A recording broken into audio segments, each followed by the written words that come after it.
domā, kā piloti zina, kur viņiem ir jālido? Skatās uz kaut kādu planšetīti, kaut kādu, kurš ir šeit pa vidu.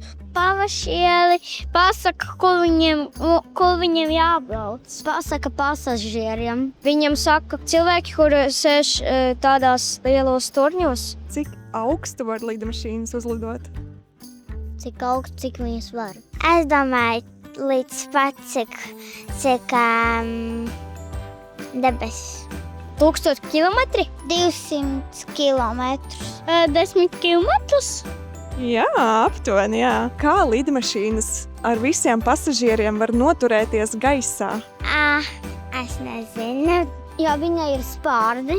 Jo viņam daudz spārniņu un liels dzinējs. Jo mēs cilvēki vispār neesam smagi. Paša lidmašīna ir smaga. Ar saviem šitiem, kādos sauc?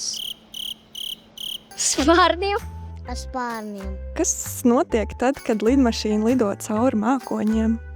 Vienkārši redz, ka kaut ko drusku zilu un baltu kaut kā. Nevar lidmašīnas redzēt. Redz visus debesis. Tad neko neredz. Nekas. Nekas? Nenotiek. Es domāju, ka nevar redzēt neko. Un vēl ir kaut kā forši. Gada liekas, vai putni lido augstāk vai zemāk par lidmašīnām? Augstāk. Zemāk. Augstāk. Zemāk. Man liekas, kad viņi lido zemāk. Ko tu gribētu darīt, kad tu izaugsi?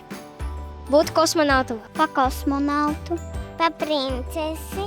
Es gribētu strādāt pa mākslinieci. Tu izvēlētos vienu konču sev vai vecākiem bezmaksas lidojumu kaut kur viņi varētu aizbraukt? Kas būtu foršāk?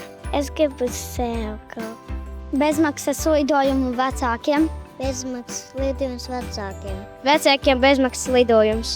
Bezmaksas lidojums vecākiem. Bezmaksas lidojumu vecākiem. Vecāki.